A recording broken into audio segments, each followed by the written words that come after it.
Moi, je fais 60 milliards d'économies à la fin du quinquennat par an. D'accord? Non, 60 milliards sur les 5 ans. Non.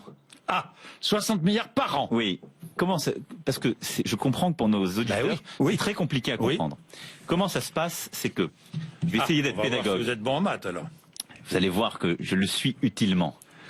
Vous avez en fait une dépense publique qui évolue de manière naturelle. Oui. C'est ce qu'on appelle la tendance. Bon. Oui. Et quand vous faites des économies, qu'on parle des 60, des 100 milliards, c'est l'économie que vous faites par rapport à cette tendance. D'accord?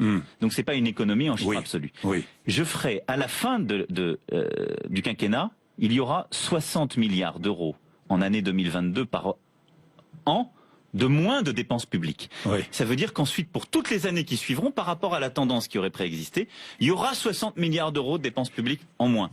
Et chaque année, je vais le faire en 5 ans, grosso modo, vous ferez 12, puisque 12 fois 5, 60, vous ferez 12 milliards d'économies de plus par an. OK? Donc, sur ces 60 milliards d'euros d'économies, 40 milliards seront affectés à la baisse du déficit courant, 10 milliards à la baisse des impôts pour les entreprises, c'est pour ça que je baisse l'impôt sur les sociétés et les charges, 10 milliards pour les ménages, c'est la taxe d'habitation. Donc ce sont nos économies, les économies qu'on va progressivement faire sur l'État, la sphère sociale, les collectivités, qui permettront cela. Et qui font que le budget des communes en particulier ne sera en rien affecté par cette baisse. Emmanuel Macron, puisqu'on parle de pouvoir d'achat, Gisèle m'a appelé tout à l'heure. Gisèle elle m'a